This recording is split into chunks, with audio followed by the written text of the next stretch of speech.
আসসালামু আলাইকুম।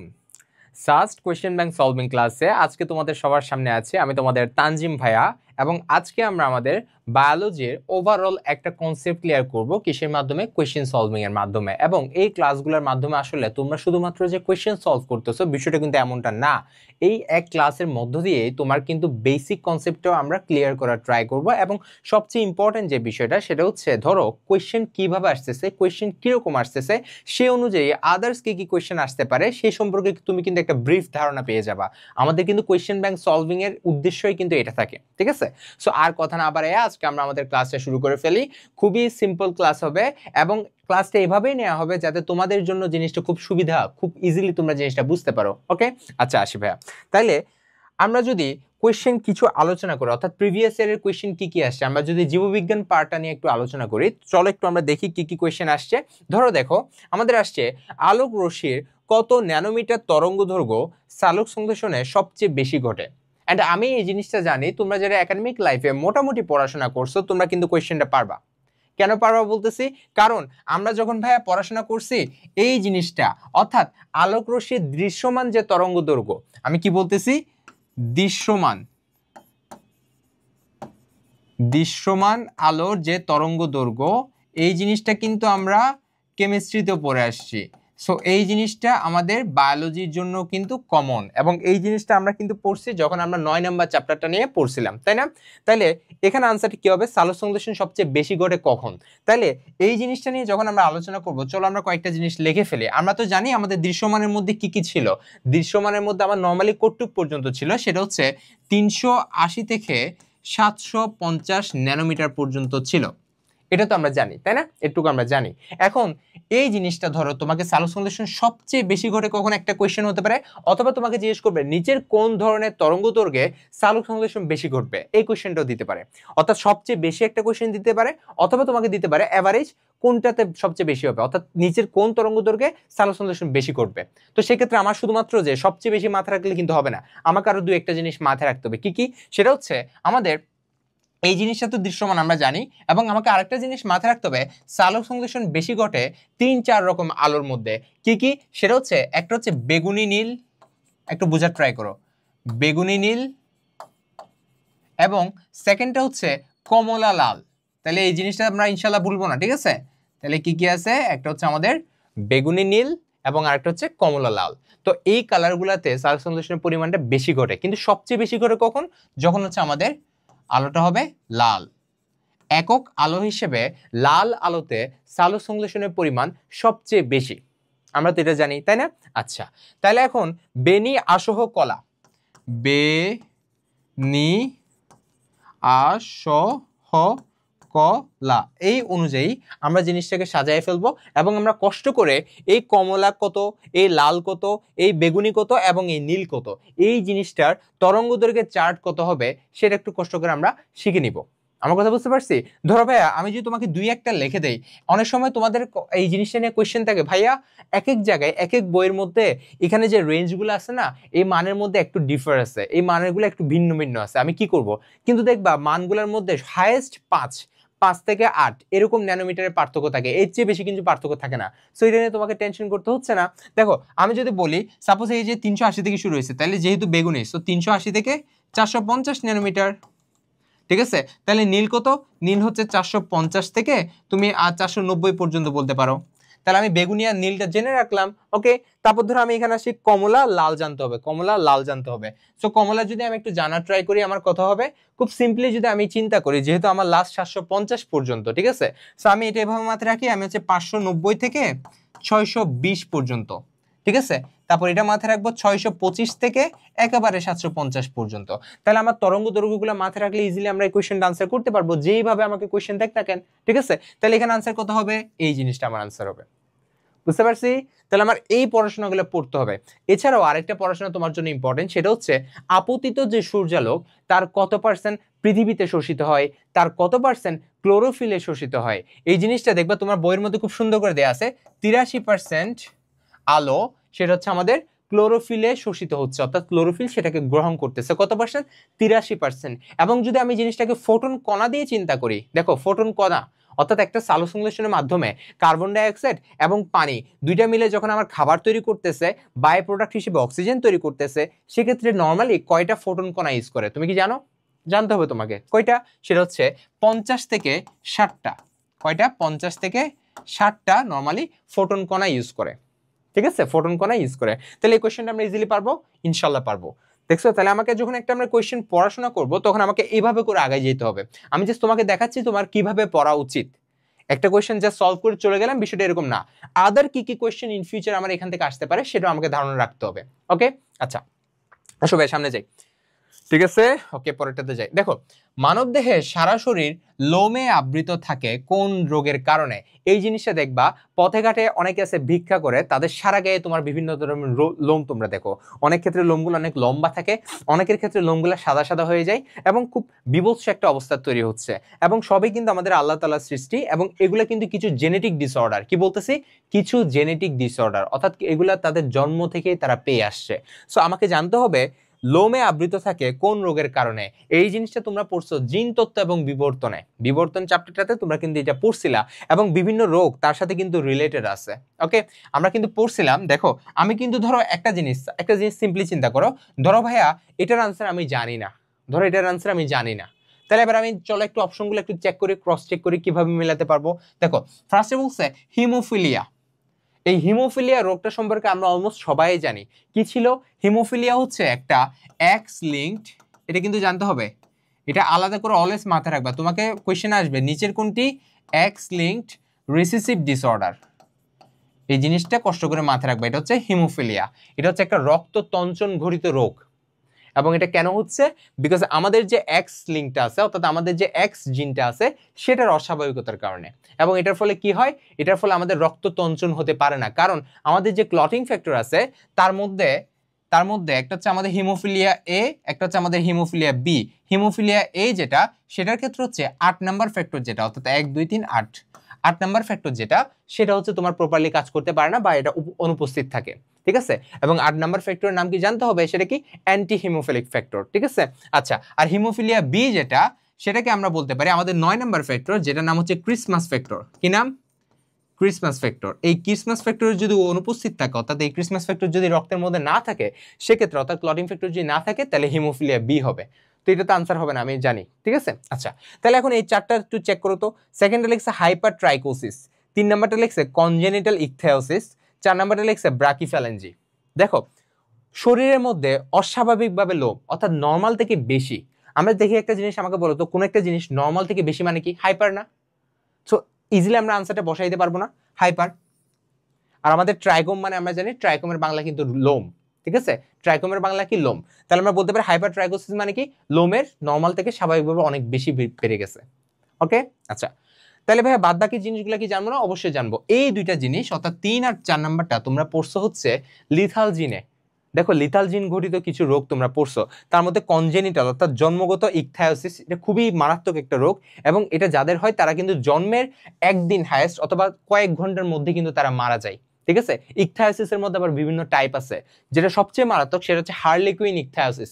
তোমাদের আমি একটা জিনিস অনুরোধ করবো, সেটা হচ্ছে তোমরা গুগলে গিয়ে এই হার্লিকুইন ইকথিওসিস বানানটা লেগে একটু খুঁজে দেখো, দেখবা খুব খুব মানে অস্বাভাবিক বাচ্চা দেখতে পাওয়া। ঠিক আছে, তার সারা গায়ে যে চামড়াগুলো আছে না, সেগুলো কুমিরের চামড়ার মতো, অর্থাৎ প্লেট প্লেট হয়ে গেছে।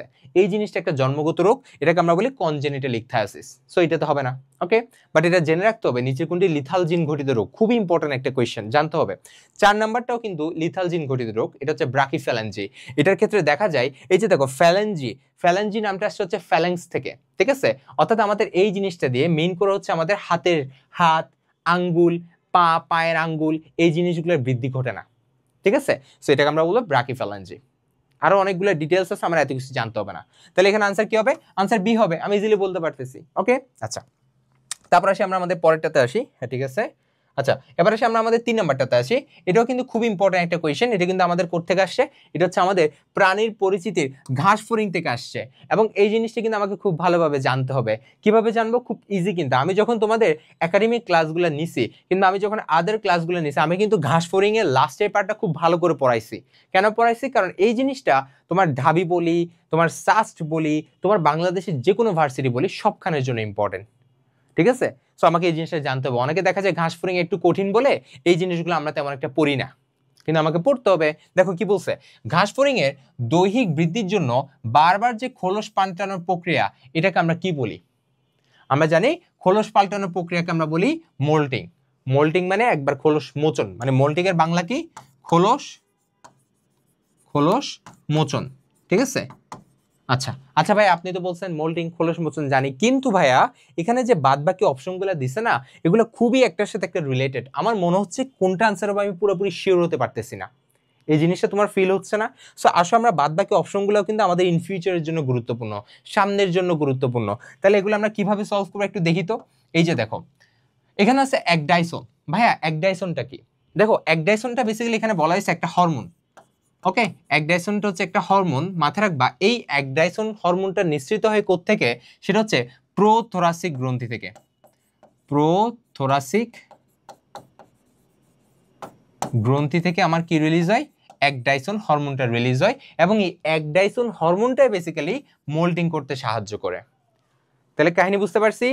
প্রোথোরাসিক গ্রন্থি থেকে একটা হরমোন রিলিজ হয়, তার নাম কি? একডাইসন হরমোন। এই হরমোনের কাজ কি? সে হচ্ছে মোল্ডিং প্রসেসে হেল্প করে। শেষ। আচ্ছা, তাহলে এখন বাদ বাকি দুইটা কি?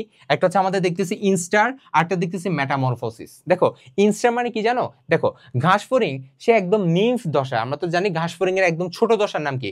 তার নিম্ফ দশা। ওই নিম্ফ দশা থেকে সে যখন একদম পরিপূর্ণ অর্থাৎ বড় হয়ে যাচ্ছে, এর মাঝে তাকে 5 বার মোল্টিং করতে হয়। তাহলে কয়বার মোল্টিং করতে হয় ঘাস ফড়িং এর তার লাইফে? 5 বার তাকে কি করতে হবে? 5 বার তাকে মোল্টিং করতে হবে। ঠিক আছে? এই 5 বার মোল্টিং করার মাঝখানের যে সময়টা, অর্থাৎ একবার মোল্টিং এর মাঝখানে তো আরেকবার মোল্টিং এর মাঝখানে একটা সময় থাকবে না, অর্থাৎ একবারের পরে যে আরেকবার শুরু হবে মাঝখানে একটা সময় থাকবে না, ওই সময়টাকে আমরা বলি ইনস্টার। ঠিক আছে? আচ্ছা, এরপর আসি আমাদের 4 নাম্বারটা কি? 4 নাম্বার হচ্ছে মেটামরফোসিস। মেটামরফোসিসের বাংলা কি? সেটা হচ্ছে রূপান্তর। এবং রূপান্তরটা তোমাদের একাডেমিক লাইফেও তোমরা খুব ভালো করে পড়ছো, আমাদের সামনের জন্য কিন্তু রূপান্তরটা ইম্পর্টেন্ট। দেখো আমরা যখন রূপান্তরটা পড়বো না, তা আমাদের দুইটা জিনিস অবশ্যই জানতে হবে। এটা হচ্ছে আমরা এইচএসসি লাইফে আমরা খতে জেনে আসছি, সেটা হচ্ছে একটা হচ্ছে অসম্পূর্ণ রূপান্তর, একটা হচ্ছে আমাদের অসম্পূর্ণ রূপান্তর, আরেকটা হচ্ছে আমাদের সম্পূর্ণ রূপান্তর। তো তুমি যেটা করবা সেটা হচ্ছে উদাহরণগুলো পড়বা, অর্থাৎ অসম্পূর্ণ রূপান্তর কার মধ্যে দেখা যায় আর সম্পূর্ণ রূপান্তর কার মধ্যে দেখা যায়। অসম্পূর্ণ রূপান্তর মানে বাচ্চাকে দেখে তুমি বুঝতে পারবা যে সে বড় হয়ে কি হবে। সিম্পলি যেমন ধরো ঘাস ফড়িং, তার যে একদম পিচ্ছি দশা যেটাকে আমরা নিম্ফ দশা বলতেছি, সেটা আর পূর্ণাঙ্গ ঘাস ফড়িং দুইটাকে দেখে তুমি চিনতে পারবা যে এটা ঘাস ফড়িং। আর সম্পূর্ণ রূপান্তর মানে তার সম্পূর্ণ দৈহিক চেঞ্জ হয়ে যাবে। ঠিক আছে? তো এই সম্পূর্ণ রূপান্তরের ক্ষেত্রে যে তোমার ফ্লো চার্টটা ফলো করে এটা একটু কষ্ট করে মুখস্থ করবা। ডিম আছে, ডিমের পর হচ্ছে আমার লার্ভা হবে। ঠিক আছে? লার্ভা যেটাকে আমরা অনেকটা পোকার মতো দেখি, ওই পোকাটা পরবর্তীতে দেখা যাচ্ছে প্রজাপতি হয়ে যাচ্ছে। খুবই ইউনিক না? আচ্ছা, ডিম, তারপরে লার্ভার পর হচ্ছে পিউপা, এবং ফাইনালি হচ্ছে পূর্ণাঙ্গ প্রাণী। পূর্ণাঙ্গ প্রাণীকে আমরা ইমাগো বলতে পারি অথবা পূর্ণাঙ্গ প্রাণী বলতে পারি। তাহলে দেখতেছি যাদের মধ্যে সম্পূর্ণ রূপান্তর হয় তাদের 4টা দশা অতিক্রম তারা করতেছে, তাই না? কি কি? ডিম, লার্ভা, পিউপা, ইমাগো মানে পূর্ণাঙ্গ প্রাণী হিসেবে তুমি মাথায় রাখবা। এবং এটা কার মধ্যে দেখা যাচ্ছে দেখি বলো তো? এটা দেখা যাচ্ছে আমরা জানি না প্রজাপতি। ঠিক আছে? প্রজাপতির মধ্যে দেখা যায়। আরেকটা আছে আমাদের বোফ্লাই, এদের মধ্যে আমার কি দেখা যায়? এদের মধ্যে আরো কয়েকটা আছে, তুমি এই দুইটা মাথায় রাখলে চলবে। এদের মধ্যে সম্পূর্ণ রূপান্তর দেখা যায়। তাহলে রূপান্তরের কাহিনী পুরোটা পড়ে রাখবা। আমি তোমাকে বলছি যে আমাদের মোল্ডিং টোটাল 5 বার হয়, এবং এই জিনিসটা হইতে অর্থাৎ টোটাল ঘাস ফড়িং এর বাচ্চা থেকে তার বড় হইতে টোটাল সময় লাগে আমার 2 মাস। এটা একটু কষ্ট করে মাথায় রাখবা, এটা ইম্পর্টেন্ট। টোটাল সময় লাগে কয় মাস? 2 মাস সময় লাগে তাকে একদম পরিপূর্ণ ঘাস ফড়িং এ পরিণত হতে। তাহলে ঘাস ফড়িং রিলেটেড পড়াগুলো আমরা পারবো না। এই যে তোমাকে যেভাবে পড়াচ্ছে তোমরা একটু ট্রাই করো ওভাবে জিনিসটা পড়ার, মানে একটু ডিটেলসে পড়বা। যে কোয়েশ্চেনটা আসছে জাস্ট ওটা সলভ না করে একটু ডিটেলসে পড়ার ট্রাই করবা। তাহলে এটার আনসার কি হবে? আমরা জানি সি হবে, সিম্পল। আচ্ছা, তারপরে আসি। ঠিক আছে, সি হচ্ছে, তারপরে আসি। আচ্ছা দেখো হাইড্রা, এটা একদম এই সেম চ্যাপ্টারের শুরুর দিকে আসছে। হাইড্রার মেসোগ্লিয়ার পুরুত্ব প্রায় কত ন্যানোমিটার? দেখো এই কোয়েশ্চেনটা আমরা তারাই পারবো যারা হচ্ছে মোটামুটি বায়োলজিটা একটু হলেও ডিপে পড়ছি। ঠিক আছে, সিম্পলি চিন্তা করো না মেসোগ্লিয়ার কাজ কি ছিল আমরা তো সবাই জানি। আমরা জানি যারা একটু অনুন্নত প্রাণী তাদের ক্ষেত্রে ভ্রূণস্থ 3টা না থেকে 2টা থাকে। কি কি থাকে? অ্যাক্টোডার্ম থাকে, এন্ডোডার্ম থাকে। মাঝখানে যে মেসোডার্ম হওয়ার কথা ওটা মেসোডার্ম না হয়ে বরঞ্চ মেসোগ্লিয়া হয়ে যাচ্ছে, যেটা একটা নমনীয় স্তর। ঠিক আছে, একদম নমনীয় স্তর, যেটা একটা নমনীয় কঙ্কাল হিসেবে কাজ করে। তাহলে মেসোগ্লিয়া যাদের মধ্যে থাকে সেটা একটু বেসিক্যালি কিসের মতো কাজ করে? সেটা একটা নমনীয় কঙ্কাল হিসেবে কাজ করে, নমনীয় স্কেলেটন হিসেবে কাজ করে। তো তোমাকে এখন একটু ট্রিকি কোয়েশ্চেন দিতে পারে, আমার হাইড্রার ক্ষেত্রে কঙ্কাল তন্ত্রের অংশ হিসেবে কোনটা কাজ করে? তুমি আনসার কি দেখাবা? মেসোগ্লিয়া দেখাবা। ক্লিয়ার? তুমি আনসার কি দেখাবা? মেসোগ্লিয়া দেখাবা। ওকে, এবং এটা কিন্তু অ্যাক্টোডার্ম এবং এন্ডোডার্মের মধ্যে কি করে? একটা সংযোগ স্তর করে। এবং আরেকটা জিনিস মাথায় রাখতে হবে, মেসোগ্লিয়ার মধ্যে কোনো কি নাই? কোষ নাই। এটাও কিন্তু মাথায় রাখতে হবে। অনেকে মনে করে মেসোগ্লিয়া একটা কোষের স্তর। মেসোগ্লিয়া ভাইয়া কোনো কোষের স্তর নাই, মেসোগ্লিয়ার মধ্যে কোনো কোষ নাই, এটা মাথায় রাখবো। ওকে, আচ্ছা, তাহলে মেসোগ্লিয়া জাস্ট একটা লিঙ্ক আপ করে। তাহলে এটা পুরুত্ব কত? দেখবা তোমার বইয়ের মধ্যে খুব সুন্দর করে লেখা আছে 0.1 মাইক্রোমিটার।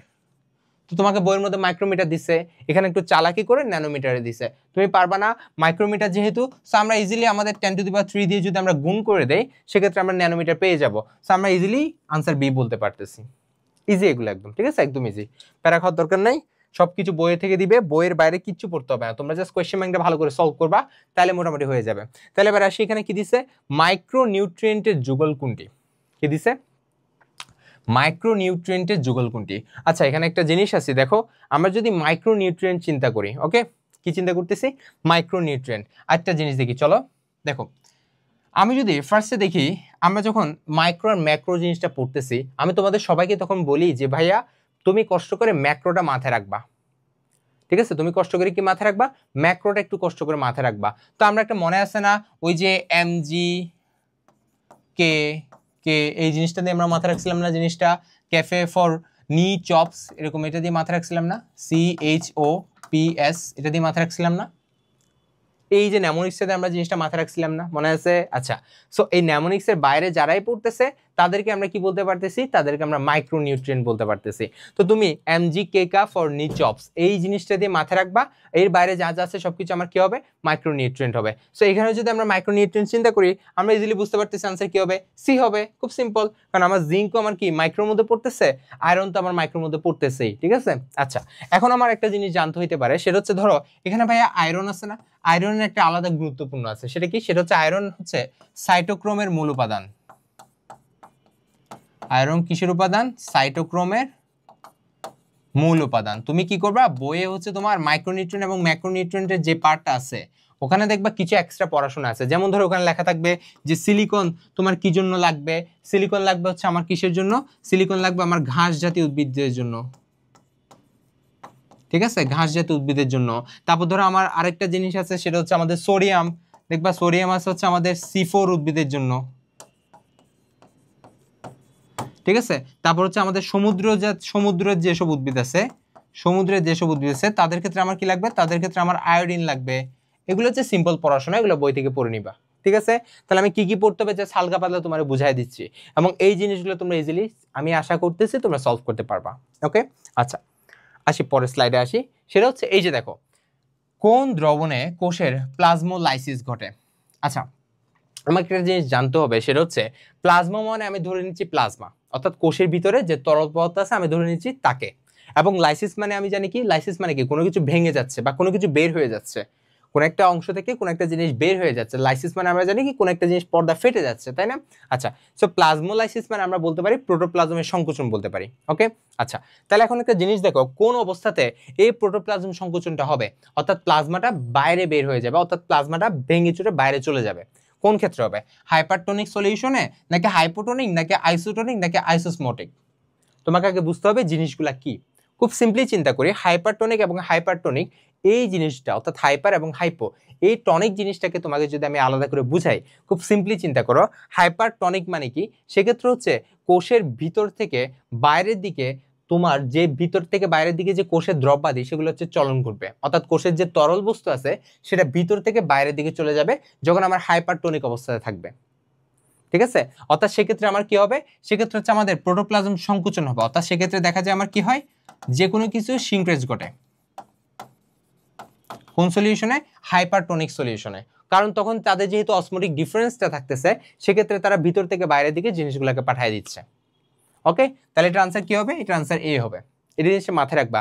প্লাজমোলাইসিস করতেছে আমার হাইপারটোনিকের ক্ষেত্রে। সো হাইপোটোনিক অর্থাৎ কোষের মধ্যে পানি প্রবেশ করবে কোন ধরনের কন্ডিশনে? যখন হচ্ছে আমার হাইপোটোনিক থাকবে। ওকে, আচ্ছা, তারপর আসি মানবদেহে ইনসুলিন উৎপন্নকারী জিনের অবস্থান কত নাম্বার ক্রোমোজোম? এটা একদম বইয়ে সুন্দরভাবে দেয়া আছে। আমাদের কোথায় আছে? জীব প্রযুক্তি চ্যাপ্টারটাতে দেয়া আছে। দেখবা জীব প্রযুক্তিতে যখন আমরা ইনসুলিন প্রস্তুতি আছে কিসের মাধ্যমে? জেনেটিক ইঞ্জিনিয়ারিং এর মাধ্যমে। ওখানে কিন্তু জিনিসটা দেয়া আছে। কি দেয়া আছে? 11 নাম্বার ক্রোমোজোম, সুন্দর করে দেয়া আছে। 11 নং ক্রোমোজোমের খাটো বাহুর ডিএনএ এর শীর্ষে। একদম চোখ মুখ বন্ধ করে এই লাইনটা মুখস্থ করে ফেলবা। তাহলে ইনসুলিনের যে জিন, এটা কোথায় অবস্থান করতেছে? 11 নাম্বার ক্রোমোজোমের খাটো বাহুর ডিএনএ এর শীর্ষে। একদম ইজি না? আচ্ছা, এবং আমরা জানি ইনসুলিন বা আমরা যদি বলতে পারি গ্লুকাগন, এই জিনিসগুলো কোত্থেকে রিলিজ হয় আমরা জানি না। সেটা কোত্থেকে রিলিজ হচ্ছে? আমরা জানি এগুলা অগ্ন্যাশয়ের কিংবা প্যানক্রিয়াসের আইলেটস অফ ল্যাঙ্গারহ্যান্স থেকে। এবং এগুলো খুব কমন কোয়েশ্চেন, ঠিক আছে? আইলেটস অফ ল্যাঙ্গারহ্যান্স থেকে। এখান থেকে আমার কি রিলিজ হচ্ছে? বিভিন্ন ধরনের হরমোন রিলিজ হচ্ছে। তার মধ্যে 4টা হরমোন আছে। কি কি আছে? গ্লুকাগন আছে, ইনসুলিন আছে, সোমাটোস্ট্যাটিন আছে, প্যানক্রিয়াটিক পলিপেপটাইড আছে, তাই না?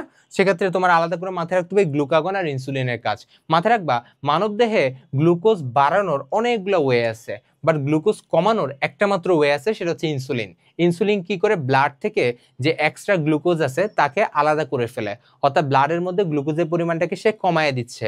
এবং ইনসুলিন ছাড়া বাদ বাকি যা আছে, ধরো আমি ধরে নিচ্ছি গ্লুকাগন কিংবা আমাদের যকৃৎ কিংবা আদার যে প্রসিডিউর আছে, মানবদেহের পুরো সিস্টেম চাই গ্লুকোজের লেভেলটাকে বাড়ায় দিতে।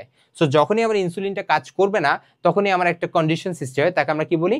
ডায়াবেটিস বলি, ঠিক আছে? আমরা সংক্ষেপে ডিএম লিখতে পারি। ডিএম এর পূর্ণরূপ কি? Diabetes mellitus. এবং এই ডায়াবেটিস মেলাইটাসের আবার টাইপ 1 আছে, টাইপ 2 আছে। কি কি আছে? টাইপ 1 আছে এবং আবার কি আছে? টাইপ 2 আছে। টাইপ 1 এবং টাইপ 2 আছে। এই টাইপ 1 এর মধ্যে দেখা যায় একদমই আমার কি তৈরি হয় না? ইনসুলিন তৈরি হয় না।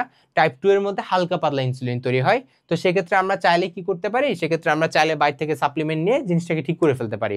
বাট মোস্ট অফ দ্য কেসে দেখা যায় বাইরে থেকে আমার ইনসুলিন নেওয়া লাগে, কারণ আমার বডির মধ্যে ইনসুলিন একদমই তৈরি হচ্ছে না। ওকে, আচ্ছা, তাহলে এটা পারবা। অনেক কিছু বলে ফেলছি, বাট এটা জানলে চলবে।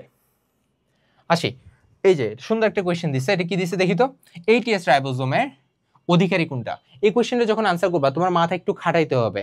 যখন আমরা দেখতেছি ভাইয়া ATS রাইবোজোম, দ্যাট মিনস আমরা বলতে পারি কোন ধরনের রাইবোজোম আছে? দুইটা, একটা হচ্ছে 70S আছে, একটা হচ্ছে 80S আছে।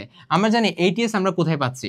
80S পাচ্ছি আমরা প্রকৃত কোষের ক্ষেত্রে, অর্থাৎ যাদের মধ্যে প্রকৃত কোষ আছে। আর 70S কোথায় পাচ্ছি? আদি কোষের ক্ষেত্রে, তাই না? কোথায় পাচ্ছি? আদি কোষের ক্ষেত্রে। তাহলে আমাকে মাথায় রাখতে হবে এখানে যে অপশনগুলো দিছে তাদের মধ্যে একজন আছে অবশ্যই, সে কি? প্রকৃত কোষী। ওকে, আচ্ছা, এবং আমরা যখন তোমাকে ব্যাকটেরিয়া পড়াইছিলাম, দেখি বলো তো ভাইয়া, ব্যাকটেরিয়া কি আদি কোষী ছিল নাকি প্রকৃত কোষী ছিল?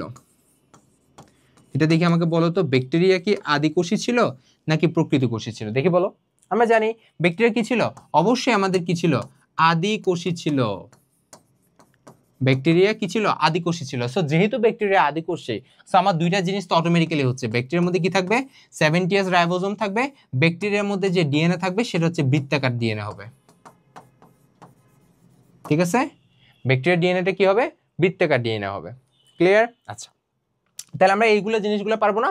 আচ্ছা, তাহলে একটা জিনিস কি দেখতেছি? 70S রাইবোজোম এবং বৃত্তাকার ডিএনএ। তাহলে তোমাকে এগুলো কেন পড়াইলাম? কারণ এখানে অপশনের মধ্যে এমন কিছু আছে যেটার সাথে এটা কোরিলেট করতে পারবো। দেখে আসি। ফার্স্ট আছে বেসিলাস। আচ্ছা ভাই, তোমরা সবাই বলো বেসিলাসটা কি ছিল? দেখি বলো তো। বেসিলাস একটা ব্যাকটেরিয়া ছিল না? তোমরা ব্যাকটেরিয়া যখন শ্রেণী বিভাগ পড়ছো তখন মনে আছে না আমরা বেসিলাসকে কি বলছিলাম? দণ্ডাকার ব্যাকটেরিয়া। মনে পড়ছে? বেসিলাসকে আমরা কি বলছিলাম? এটা একটা দণ্ডাকার ব্যাকটেরিয়া। এটুক জানলে চলবে। সেখানের মধ্যে আবার কি আছে? স্ট্রেপ্টোবেসিলাস আছে, তারপর স্টেফাইলো আছে। স্টেফাইলো এক্ষেত্রে নাই, বাট এখানে একটা আলাদা জিনিস আছে, সেটাকে আমরা বলি কক্কোবেসিলাস। অর্থাৎ এটা কক্কো এবং দণ্ডাকার দুইটার মাঝামাঝি শেপ। কক্কো মানে তো আমরা জানি গোলাকার, আর বেসিলাস মানে আমরা জানি দণ্ডাকার। সো তার মাঝামাঝি একটা শেপ ধারণ করে তাকে আমরা বলবো কক্কোবেসিলাস। এবং কক্কোবেসিলাসের উদাহরণটা পরীক্ষার জন্য অনেক ইম্পর্টেন্ট।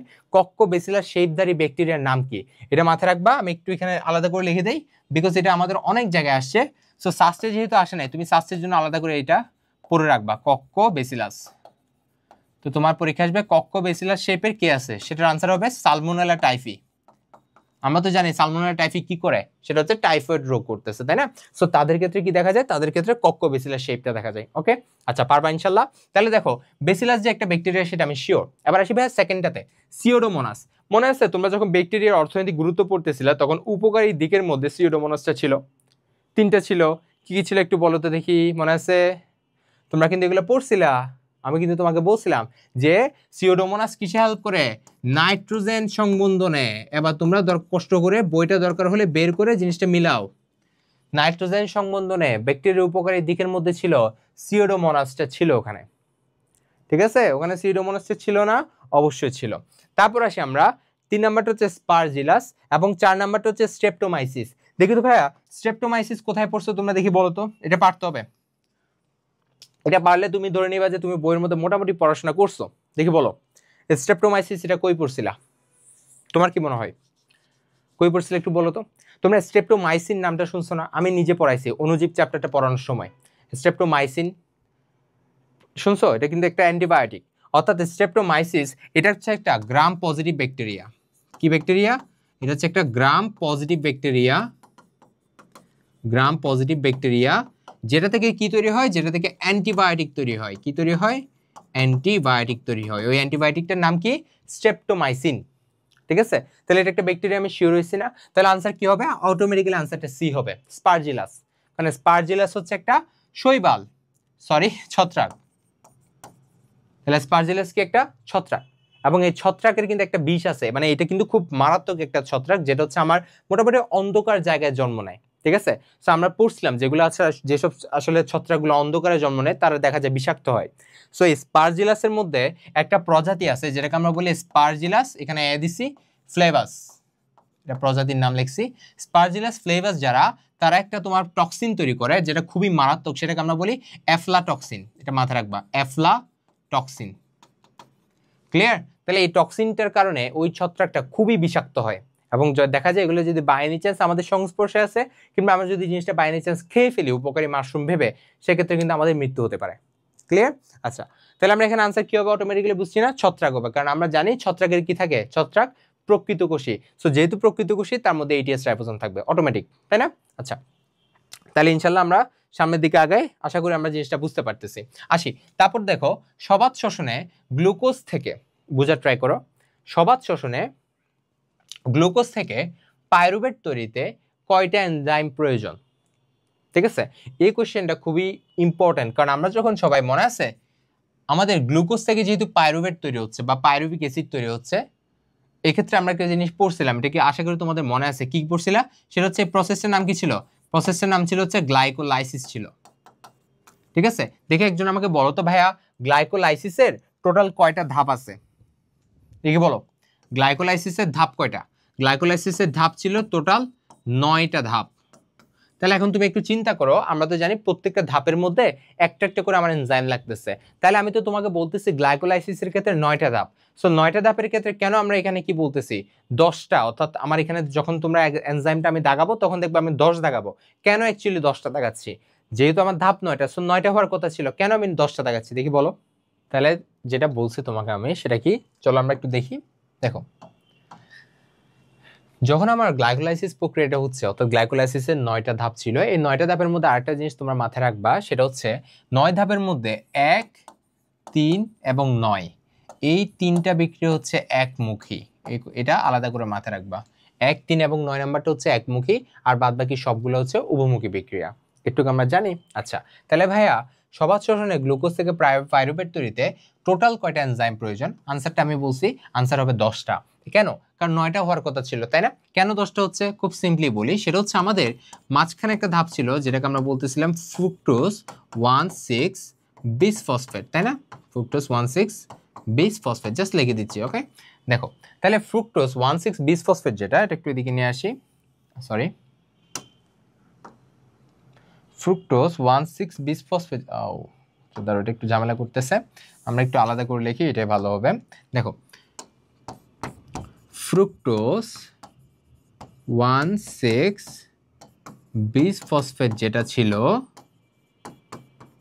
ওখান থেকে একসাথে দুইটা জিনিস তৈরি হচ্ছিল। কি কি জিনিস দেখো, একে তো আমার সোজা এভাবে করে আমার নেমে আমার কি তৈরি হচ্ছিল, আমার 3-ফসফোগ্লিসারালডিহাইড তৈরি হচ্ছিল, তাই না? 3-ফসফোগ্লিসারালডিহাইড তৈরি হচ্ছিল, ঠিক আছে?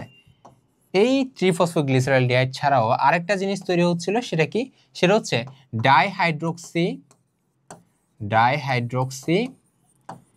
এসিটোন, ঠিক আছে? তাহলে এখনো 3-ফসফোগ্লিসারালডিহাইড তৈরি হচ্ছে, আবার এখনো ডাইহাইড্রোক্সি এসিটোন ফসফেট তৈরি হচ্ছিল, ঠিক আছে? কোত্থেকে? ফ্রুক্টোজ 1,6 বিসফসফেট থেকে। তো ফ্রুক্টোজ 1,6 বিসফসফেট থেকে যখন আমার এই জিনিসগুলো তৈরি হচ্ছে, তাহলে এই জায়গায় আমার লাগতেছে কি? এই জায়গায় আমার লাগতেছে অ্যালডোলাইজ এনজাইমটা, ঠিক আছে? দেখো বিক্রিয়া কিন্তু একটা, বিক্রিয়া কিন্তু সোজা এভাবে থেকে কিন্তু এভাবে নামতেছে, কিন্তু এই জায়গায় আমার এনজাইম ইউজ হচ্ছে দুইটা। কারণ এখানে যে আমার 3-ফসফোগ্লিসারালডিহাইড আছে এবং ডাইহাইড্রোক্সি এসিটোন ফসফেট আছে, এরা কিন্তু একটা চাইলে আরেকটাতে কনভার্ট হতে পারে, অর্থাৎ এই বিক্রিয়াটা উভমুখী বিক্রিয়া। সো উভমুখী বিক্রিয়া এবং একজন আরেকজনের কনভার্ট হতে পারে। দ্যাট মিনস এখানে কোন এনজাইম লাগবে? আইসোমারেস এনজাইম লাগবে। খুব সিম্পল, একটা আইসোমার হিসেবে কাজ করতেছে। সো দ্যাটস ওয়াই 9টা ধাপ হওয়া সত্ত্বেও আমার এনজাইম কয়টা লাগতেছে? 10টা লাগতেছে। তাহলে তুমি ক্লিয়ার? কারণ এখানে আইসোমারেস এনজাইমটাই এখানে এক্সট্রা, ঠিক আছে? আচ্ছা, তাহলে আশা করি বুঝতে পারছো। তোমরা কষ্ট করে এই যে শ্বসনের মধ্যে টোটাল কোড থেকে কয়টা পাচ্ছি, অর্থাৎ আমরা ফার্স্টে গ্লাইকোলাইসিসে কয়টা পাইছি, সেখান থেকে আমরা এসিটাইল কোয়ে কয়টা পাইছি, সেখান থেকে যখন আমরা ক্রেবস চক্রে গেছি অথবা ক্রেবস সাইকেলে গেছি টোটাল কয়টা পাইছি, হিসাবটা ইন্ডিভিজুয়াল একটু মাথায় রাখো। এগুলো খুব সিম্পল জিনিস, বাট তাও কষ্ট করে বারবার পড়বা, নয়তো অনেক কিছু ভুলে যাও, ঠিক আছে? কয়েকটা জিনিস আমরা সবাই ভুলে যাই। ওকে, আমরা আমাদের পরেরটাতে যাই, দেখি। করোনা ভাইরাসের নিউক্লিক অ্যাসিডের প্রকৃতি হলো, অর্থাৎ আমরা জানি, আমরা যখন অণুজীব পড়ছিলাম, কিছু ভাইরাস আছে ডিএনএ ভাইরাস, কিছু আছে আরএনএ ভাইরাস। সো আমি যখন তোমাদের পড়াইছি, আমি তোমাদের বলছি ভাইয়া যাই হবে হোক তুমি ডিএনএ ভাইরাসটা ডিরেক্ট মুখস্থ রাখবা। কি বলছি? তুমি ডিএনএ ভাইরাসটাকে অবশ্যই মাথায় রাখবা, ঠিক আছে? তাহলে ডিএনএ ভাইরাস কি ছিল আমার কি মনে আছে? আমি এটা অনেকে পড়ায় টিপুর ভাই টিটু, এটা দিয়ে পড়ায়, এই নেমোনিক্স দিয়ে পড়ায়, বাট আরো সিম্পলি আমরা চাইলে জিনিসটা পড়তে পারি। কিভাবে? ধরো আমরা সিম্পলি ভাত দিয়ে মাথায় রাখলাম, ভাত, ঠিক আছে? ভাত দিয়ে জিনিসটা মাথায় রাখলাম। এখানে যে ভাই ভি আছে, ভি দিয়ে দুইটা, একটা হচ্ছে আমাদের ভ্যাকসিনিয়া, আরেকটা হচ্ছে আমাদের ভ্যারিওলা। তাহলে এই দুইটা হতে পারতেছে, ঠিক আছে? আচ্ছা, আর এইচ দিয়ে আমরা কি বলতে পারি? এইচ দিয়ে আমরা হারপিস বলতে পারি, আরেকটা বলতে পারি হ্যাপাটাইটিস বি ভাইরাস। এটা কিন্তু খুবই ইউনিক এবং এটা মাথায় রাখতে হবে। হ্যাপাটাইটিস বি ভাইরাস ছাড়া বাদ বাকি সবগুলো ভাইরাস কিন্তু আরএনএ ভাইরাস। শুধুমাত্র হ্যাপাটাইটিস বি যেটা, অর্থাৎ এস সি ডি ই সবগুলো আরএনএ ভাইরাস, শুধুমাত্র হ্যাপাটাইটিস বি যেটা সেটা হচ্ছে ডিএনএ ভাইরাস। তো এটা আলাদা করে আমার মাথায় রাখতে হবে। আচ্ছা, তারপর আসি এ দিয়ে মাথায় রাখবা অ্যাডিনো ভাইরাস, ওকে? আচ্ছা, টি দিয়ে কি মাথায় রাখবা? টি দিয়ে মাথায় রাখবা টি2 ভাইরাস, খুব ইম্পর্টেন্ট, যেটা ব্যাঙাচির মতো দেখতে। এবং এই টি2 ভাইরাসটাকে আমরা কি বলি? এটাকে আমরা বলি ফাজ ভাইরাস, তাই না? এটাকে আমরা কি বলি? ফাজ ভাইরাস। কারণ এই বেটা কি করে? এ হচ্ছে ব্যাকটেরিয়াকে খায় ফেলে, দ্যাটস ওয়াই এটাকে আমরা আরেকটা নামে কি ডাকি? ব্যাকটেরিওফাজ ডাকি। তাহলে একটা মাথায় রাখবা টি2, আরেকটা মাথায় রাখবা টিআইভি, ঠিক আছে? তাহলে আমি তোমাকে এই যা তোমাকে দিলাম, এগুলো হচ্ছে আমার বেসিক্যালি ডিএনএ ভাইরাস। তাহলে এগুলো কি? এই জিনিসগুলো আমার কি? এই জিনিসগুলো আমার ডিএনএ ভাইরাস। ক্লিয়ার? আচ্ছা, তাহলে এখানে কি বলছে? Corona virus. তো সিম্পলি তো আমি বলতে পারি করোনা ভাইরাস যেহেতু এখানে নাই ভাইয়া, তাহলে করোনা ভাইরাস কি একটা আরএনএ ভাইরাস, ঠিক আছে? আচ্ছা, তাহলে আমার এখান থেকে দুইটা অপশন অলরেডি বাদ চলে গেছে। এখন আসতেছে আমার ডাবল স্ট্র্যান্ডেড আরএনএ নাকি সিঙ্গেল স্ট্র্যান্ডেড আরএনএ। এই জায়গাটাতে আমার মুখস্থ রাখতে হবে করোনা ভাইরাস হচ্ছে একটা সিঙ্গেল স্ট্র্যান্ডেড আরএনএ ভাইরাস। অর্থাৎ আরএনএর মধ্যে দুইটা ধরন আছে, একটা হচ্ছে সিঙ্গেল স্ট্র্যান্ডেড হইতে পারে, একসূত্রক বা দ্বিসূত্রক হইতে পারে, ঠিক আছে? আচ্ছা, তাহলে আমরা পারবো, অ্যান্সার কি হবে? সি হবে। আমরা জিনিসগুলো এভাবে করে করে সলভ করে সামনের দিকে আগাবো। আচ্ছা, তাহলে একটু আমরা দেখি তো কোন পিরিয়ডকে মাছের যুগ বলা হচ্ছে। ওকে, কোন পিরিয়ডকে মাছের যুগ বলা হচ্ছে? একটা জিনিস তোমাকে মাথায় রাখতে হবে, সিম্পলি যদি আমরা চিন্তা করি, দেখো এই জিনিসটা যেটা মাছের যুগ, আমরা মাছের ছ দিয়ে আমি সবসময় মাথায় রাখতাম, ছ মানে সিলোরিয়ান, অর্থাৎ আমি জিনিসটাকে এভাবে মাথায় রাখতাম। এটার আনসার কি হবে? এটার আনসার ডি হবে। বাট তোমাকে তো বাদবাকি জিনিসগুলো জানতে হবে। তাহলে বাদবাকি জিনিসগুলো তুমি কিভাবে জানবা? সিম্পলি যদি দেখো, প্রথমে আছে ক্রিটেসিয়াস, দেখি বলো তুমি ক্রিটেসিয়াস কই পড়ছো? তারপর জুরাসিক, জুরাসিক আর ক্রিটেসিয়াস দুইটাই কিন্তু সেম, অর্থাৎ দুইটাই আমরা ডাইনোসর মিন করতেছি, অর্থাৎ এগুলা ডাইনোসরের যুগ হিসেবে আমরা বলতে পারি। ঠিক আছে, বুঝতে পারছি কিভাবে জিনিসটা পড়বো। অর্থাৎ তোমার বইয়ের মধ্যে দেখা যাবে একটা চার্ট আছে, সুন্দর করে একটা চার্ট আছে, ওই চার্টটা পুরোটা মুখস্থ করে ফেলবা। যদি ওই চার্টটা পুরোটা মুখস্থ করতে না পারো, কিছু জিনিস তোমাকে অবশ্যই জানা লাগবে। যেমন আমি তোমাকে যদি হালকা পাতলা জিনিসটা একটু লিখে দেই, হালকা পাতলা যদি লিখি, পুরোটা লিখতেছি না, হালকা পাতলা, সেটা হচ্ছে আধুনিক যে মানুষ আছে, এটা আমরা একটু ইয়া দিয়ে লিখি, যেটা দিয়ে লিখতেছিলাম, আধুনিক যে মানুষ আছে, আধুনিক মানুষ কবে আসছে, সেটা হচ্ছে রিসেন্ট সভ্যতায়। ঠিক আছে, তাহলে রিসেন্টে কে আসছে, রিসেন্ট হচ্ছে আধুনিক মানুষ আসছে, আধুনিক মানব সভ্যতা আসছে। ঠিক আছে, আচ্ছা, তাহলে ধরো মানুষের ক্ষেত্রে এই জিনিসটা জানলে চলবে, বাট বেশি আসে কিন্তু ডাইনোসরেরটা। দেখো, একটা আছে ক্রিটেসিয়াস, আরেকটা আছে জুরাসিক, আরেকটা আছে ট্রায়াসিক। সো তিনটা যদি আমি সিরিয়ালি লিখি, মাথায় রাখবা ট্রায়াসিক যেটাতে তখন হচ্ছে ডাইনোসর জাস্ট পৃথিবীতে আসছে, অর্থাৎ ট্রায়াসিকে হচ্ছে কি হয়েছে, ডাইনোসরের উদ্ভব হয়েছে। ওকে, আচ্ছা, তারপর তুমি লিখবে হচ্ছে জুরাসিক। এই জুরাসিকের সময় কি হয়েছে, ধরো এটা মানে উদ্ভবটা হয়েছে, তারপর হচ্ছে বিভিন্ন প্রজাতির ডাইনোসর ছিল পৃথিবীতে।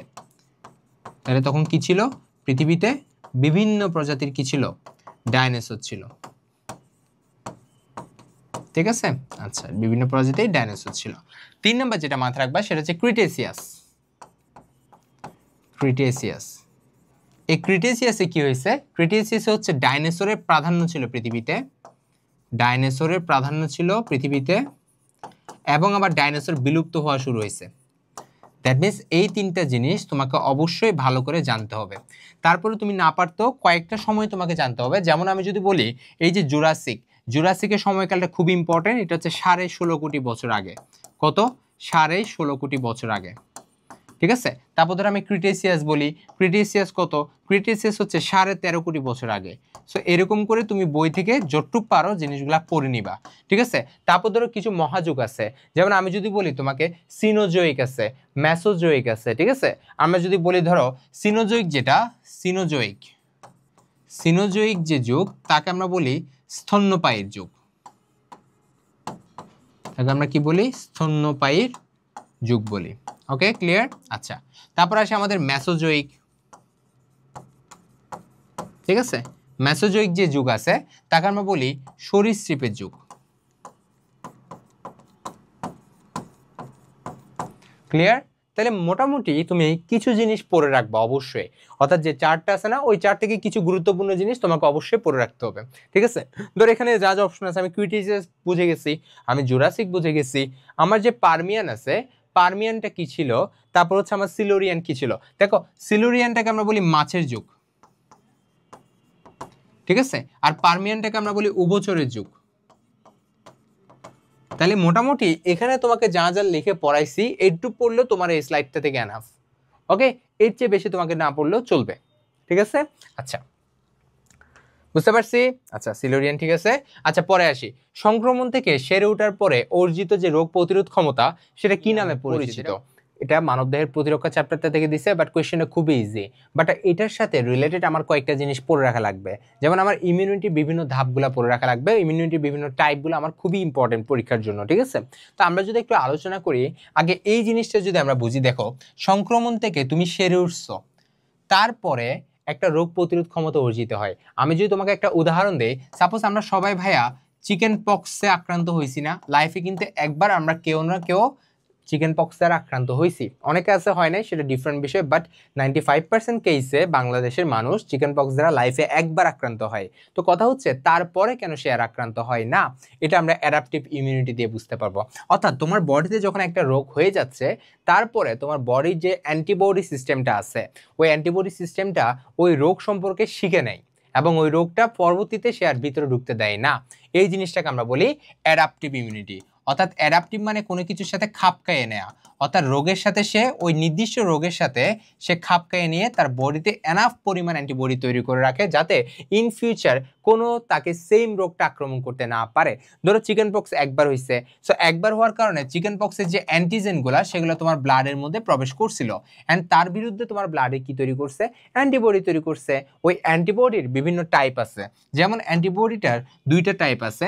একটা হচ্ছে অর্থাৎ এই যে তোমার অ্যান্টিজেনের বিরুদ্ধে যে অ্যান্টিবডি তৈরি হলো এবং যে তোমাকে একটা অ্যাডাপটিভ ইমিউনিটি দান করলো, সেটা দুইটা টাইপ আছে। একটা হচ্ছে আমার হিউমোরাল, একটা হচ্ছে হিউমেরাল, আর একটা হচ্ছে সেল মিডিয়েটেড। হিউমেরাল আর একটা হচ্ছে সেল মিডিয়েটেড। যেটা সেল মিডিয়েটেড সেটা হচ্ছে ডিরেক্ট গিয়ে তোমার জীবাণুটাকে ধ্বংস করে ফেলছে, আর হিউমেরাল যেটা সেটা হচ্ছে আগে অ্যান্টিবডি তৈরি করছে তারপর গিয়ে জীবাণুটাকে ধ্বংস করছে। দুইটা ছিল। আচ্ছা, যেটা সেল মিডিয়েটেড সেটা হচ্ছে কে করে, সেটা হচ্ছে টি লিম্ফোসাইট করে। আমরা ভাইয়া রক্তচাপটাতে লিম্ফোসাইট পড়ছিলাম না? লিম্ফোসাইটের মধ্যে কয়টা ছিল? বি লিম্ফোসাইট ছিল, টি লিম্ফোসাইট ছিল। সো সেল মিডিয়েটেড ইমিউনিটি যেটা দেয় সেটা হচ্ছে টি লিম্ফোসাইট, মুখস্থ রাখবা। আর হিউমেরাল ইমিউনিটি যে দেয় সেটা হচ্ছে বি লিম্ফোসাইট, অথবা এক কথা বলতে গেলে বি সেল। ঠিক আছে, যেটা লিম্ফোসাইটের দুইটা ভাগের মধ্যে একটা।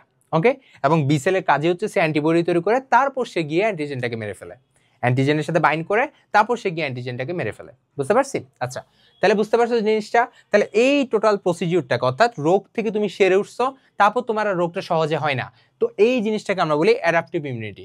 সো ইমিউনিটিতে আরো বিভিন্ন টাইপ ছিল। আমাদের কি জিনিসগুলো মনে আছে? যখন ভাই আমরা ইমিউনিটিতে আসলে পড়ছিলাম, ইমিউনিটি যখন আমরা পড়ছি, তখন এই ইমিউনিটির মধ্যে সবার আগে যে জিনিসটা আমরা জানতেছি সেটা হচ্ছে আমাদের ইননেট ইমিউনিটি, অর্থাৎ যেটা আমাদের জন্মগতভাবে আমাদের বডির মধ্যে সেট থাকে। এবং এখানের মধ্যে আবার কিছু কাহিনী আছে, একটা আছে প্রজাতিগত, আরেকটা আছে গোষ্ঠীগত, আরেকটা আছে ব্যক্তিগত। কথা বুঝতে পারছি? একটা আছে প্রজাতিগত। সো আমি যদি ইমিউনিটির বিভিন্ন ধাপ নিয়ে তোমার সাথে একটু আলোচনা করি, খুব অল্প সময় লাগবে, বাট আমরা এটা করা উচিত কারণ এটা পরীক্ষার জন্য ইম্পর্টেন্ট। প্রথমে আসি আমাদের ইননেট। ইননেট মানে হচ্ছে জন্মগত যে ইমিউন সিস্টেমটা তুমি পেয়ে যাচ্ছ। এটার মধ্যে আবার তিনটা ধাপ ছিল। প্রথম হচ্ছে আমাদের প্রজাতিগত। তাহলে প্রজাতিগত মানে কি? সেটা হচ্ছে ম্যালেরিয়া দিয়ে মাথায় রাখবা। ম্যালেরিয়ার যে প্রজাতি আছে সেটা শুধুমাত্র মানুষকে আক্রমণ করতেছে এবং ম্যালেরিয়া মশাকে, অর্থাৎ অ্যানোফিলিস মশাকে সে আক্রমণ করতেছে। তাহলে এটা প্রজাতিগত, সে সুনির্দিষ্ট না, অর্থাৎ সে শুধুমাত্র মানুষকে করতেছে এবং অ্যানোফিলিস মশাকে কি করতেছে, এর বাইরে সে যেতে পারতেছে না। এই জিনিসটাকে আমরা বলবো সেটা কি? প্রজাতিগত প্রতিরক্ষা। ক্লিয়ার? আচ্ছা, 2 নাম্বার যেটা, সেটা হচ্ছে আমাদের গোষ্ঠীগত। অর্থাৎ গোষ্ঠী বলতে ধরো কৃষ্ণাঙ্গ আছে, শ্বেতাঙ্গ আছে, এরকম বিভিন্ন শ্রেণী আছে না? সো দেখা যায় যারা কৃষ্ণাঙ্গ তাদের ক্ষেত্রে, অর্থাৎ যারা ব্ল্যাক পার্সন, যারা কৃষ্ণাঙ্গ তাদের ক্ষেত্রে দেখা যায় যক্ষা রোগের হওয়ার, অর্থাৎ যক্ষা হওয়ার চান্সটা বেশি থাকে। ঠিক আছে, তাদের ক্ষেত্রে যক্ষার যে প্রকোপ সেটা বেশি থাকে। তাহলে এটা আমাদের গোষ্ঠীর সাথে ফিক্স না? অর্থাৎ শ্বেতাঙ্গদের যক্ষা যে কম হয়, তাহলে এটা শ্বেতাঙ্গদের তাদের গোষ্ঠীগত একটা প্রতিরক্ষা সিস্টেম না? আচ্ছা, 3 নাম্বার যেটা দেখা যায় সেটা হচ্ছে ব্যক্তিগত। অর্থাৎ তোমরা একটা জিনিস লক্ষ্য করছো, ছোটবেলা থেকে তোমরা অনেকেই বৃষ্টিতে ভিজতা, বৃষ্টিতে খেলতে যাইতা, তো দেখা যায় তো অনেকের রোগ হয়, আবার অনেকের ক্ষেত্রে দেখা যায় তার কিছুই হচ্ছে না। ওই জিনিসটা হচ্ছে ব্যক্তিগত প্রতিরক্ষা, যেটা সে জন্ম থেকে পেয়ে আসতেছে। এবং এই ব্যক্তিগত প্রতিরক্ষা পাওয়ার জন্য মায়ের ভূমিকা অপরিসীম। দ্যাটস ওয়াই বলা হয় প্রেগন্যান্সির টাইমে মা কিভাবে চলতেছে, মা কি পরিমাণ পুষ্টি নিচ্ছে, তার উপরে সন্তানের আসলে অনেক কিছু নির্ধারিত হয়, এবং এটা কিন্তু রিয়েল। ঠিক আছে? আচ্ছা, সো এই জন্য দেখা যায় প্রেগন্যান্সি টাইমে সবচেয়ে বেশি ধরো ফোলেট অথবা ফলিক অ্যাসিড খাইতে বলা হয়, আয়রন খাইতে বলা হয় যাতে রক্ত শূন্যতা না হয়। ফলিক অ্যাসিড যদি সে কম খায় দেখা যায় বাচ্চার ব্রেন ডেভেলপমেন্টও পারফেক্টলি হয় না। ঠিক আছে? আচ্ছা, তারপর আসি ইননেটটা তো বুঝতে পারছি, এবার আসি অ্যাকোয়ার্ড, অর্থাৎ যেটা তুমি জন্মের পরে, জন্মের বিভিন্ন অবস্থাতে নিজে থেকে অর্জন করছো, সেটাকে আমরা বলি অর্জিত। ঠিক আছে? এই অর্জিতের মধ্যে আবার বিভিন্ন ভাগ আছে। প্রথমত বলবো অর্জিতের মধ্যে আমাদের আছে কি কি? একটা আছে অ্যাক্টিভ ইমিউনিটি, আর একটা আছে আমাদের প্যাসিভ ইমিউনিটি। অ্যাক্টিভ মানে তো আমরা জানি কি? সক্রিয়। অর্থাৎ অ্যাক্টিভের মধ্যে তোমার বডি নিজে থেকে অ্যান্টিবডি তৈরি করে। অর্থাৎ কি বলতেছি? বডি অ্যান্টিবডি তৈরি করে, অর্থাৎ তোমার বডি নিজে থেকে অ্যান্টিবডি তৈরি করে। কিভাবে? অর্থাৎ ধরো তুমি হাসপাতালে গেছো, তুমি বিভিন্ন রকম রোগ নির্ণয় করতে বা চিকিৎসা করাতে হাসপাতালে যাও না? সো হাসপাতালে তো বিভিন্ন রোগের পেশেন্ট আছে, এবং তাদের মধ্যে দেখা যায় অনেকগুলো রোগ হচ্ছে ছোঁয়াচে বা ইনফেকশাস। সো তোমার মধ্যে কি রোগের জীবাণুগুলো ঢুকতেছে না? অবশ্যই ঢুকতেছে। আমরা যারা হসপিটালে সারাটা দিন পড়ে থাকি, আমাদের মধ্যে কি বিভিন্ন রোগের জীবাণু ঢুকতেছে না? ঢুকতেছে। কিন্তু এখানে একটা মজার জিনিস আছে, রোগটা তোমার মধ্যে ঢুকতেছে, অর্থাৎ জীবাণু তোমার মধ্যে ঢুকতেছে, কিন্তু ওই পরিমাণে ঢুকতেছে না যতটুক না ঢুকলে তোমার অ্যাকচুয়ালি ডিজিজটা হচ্ছে। অর্থাৎ অত বেশি ঢুকতেছে না যেটার জন্য তোমার ডিজিজ হয়ে যাবে, কিন্তু তার চেয়ে কম হালকা পাতলা ঢুকতেছে। সো এটাতে কিন্তু খারাপ না হয়ে বরঞ্চ ভালো হচ্ছে। কিভাবে ভালো হচ্ছে সেটা হচ্ছে এইটা দিয়ে আমরা বুঝতে পারবো অ্যাক্টিভ ইমিউনিটি। অর্থাৎ এক্ষেত্রে দেখা যায় হাসপাতালে যাওয়ার ফলে তোমার বডির মধ্যে যে অ্যান্টিজেন ঢুকতেছে তার বিরুদ্ধে বডি অ্যান্টিবডি তৈরি করে রাখতেছে, এবং যখন আসল জীবাণু তোমার বডির মধ্যে প্রবেশ করতেছে তোমার রোগ ঘটানোর জন্য, তখন দেখা যাচ্ছে সে আর রোগ করতে আর পারতেছে না। কেন? কারণ তোমার বডির মধ্যে তো আগে থেকে অ্যান্টিবডি তৈরি করা আছে। বুঝতে পারছো? এই জিনিসটাকে আমরা বলি অ্যাক্টিভ ইমিউনিটি। এবং এটা অ্যাক্টিভ ইমিউনিটি কিন্তু একটা প্রকার, তোমার বললাম আরেকটা প্রকার আছে। দেখো তাহলে অ্যাক্টিভ ইমিউনিটির মধ্যে দুইটা আছে, একটা হচ্ছে আমাদের ন্যাচারাল, একটা হচ্ছে আমাদের ন্যাচারাল অ্যাক্টিভ আছে, আর একটা হচ্ছে আমাদের আর্টিফিশিয়ালি অ্যাক্টিভ আছে। তাহলে ন্যাচারাল কোনটা? ন্যাচারাল কোনটা সেটা হচ্ছে এইমাত্র তোমাকে যেটা বললাম, হাসপাতালে তুমি নিজে চাচ্ছ না বাট অটোমেটিক্যালি প্রাকৃতিকভাবে তুমি কি হইছো, ইমিউন হয়ে গেছো, প্রাকৃতিকভাবে তুমি প্রতিরক্ষা ব্যবস্থা নিজে নিজে অর্জন করে ফেলছো। এটা হচ্ছে ন্যাচারাল অ্যাক্টিভ ইমিউনিটি। ক্লিয়ার? আচ্ছা, আর আর্টিফিশিয়াল কোনটা? সেটা হচ্ছে তোমাকে যেটা বাইরে থেকে পুশ করা হচ্ছে। কি পুশ করা হচ্ছে ভাইয়া? ভ্যাকসিন। আমরা তো সবাই জানি ভ্যাকসিন কি, ভ্যাকসিন কিন্তু কোনো অ্যান্টিবায়োটিকের মতো কোনো ওষুধ না, বরঞ্চ সেটা একটা রোগ জীবাণুরই কোনো একটা খণ্ডাংশ। অর্থাৎ রোগ জীবাণু ধরো তাকে মেরে ফেলছে, রোগ জীবাণু পাওয়ার সবগুলো নিয়ে ফেলছে, তাকে পুরো মেরে ফেলছে, অথবা তাকে জীবন মৃত করে রাখছে, তারপর সেটা তোমার বডিতে পুশ করছে। এটাই হচ্ছে ভ্যাকসিন। তো বডি অটোমেটিক্যালি কি তৈরি করতেছে? তার বিরুদ্ধে অ্যান্টিবডি তৈরি করতেছে। তাহলে আমার অ্যাক্টিভের মধ্যে কি আছে? ন্যাচারাল আছে অথবা আর্টিফিশিয়াল হতে পারে। সেম ওয়েতে প্যাসিভ মানে কি? প্যাসিভ মানে অ্যান্টিবডি বডি তৈরি করতেছে না, তুমি বাইরে থেকেই, তোমার বডির যাতে কষ্ট না হয় এই জন্য তুমি বাইরে থেকে কি দিয়ে দিচ্ছ, তাকে অ্যান্টিবডি পুশ করতেছো। ঠিক আছে? সো এটার মধ্যে দুইটা আছে, যেটা ন্যাচারাল, একটা আছে ন্যাচারাল, একটা আছে আর্টিফিশিয়াল।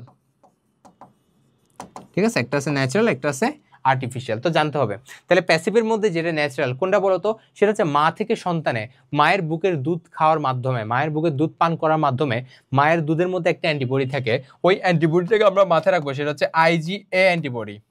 এটা কই থাকে? এটা হচ্ছে মায়ের দুধে থাকে। তাহলে মায়ের দুধ থেকে এই অ্যান্টিবডিটা সন্তান যেহেতু পান করতেছে, সে সন্তানের মধ্যে সেটা ট্রান্সমিট হচ্ছে। তাহলে এটা কি? এটা হচ্ছে ন্যাচারালি। তাহলে এটা কি? সেটা হচ্ছে প্রাকৃতিক অক্রিয় প্রতিরক্ষা। অক্রিয় মানে প্যাসিভ।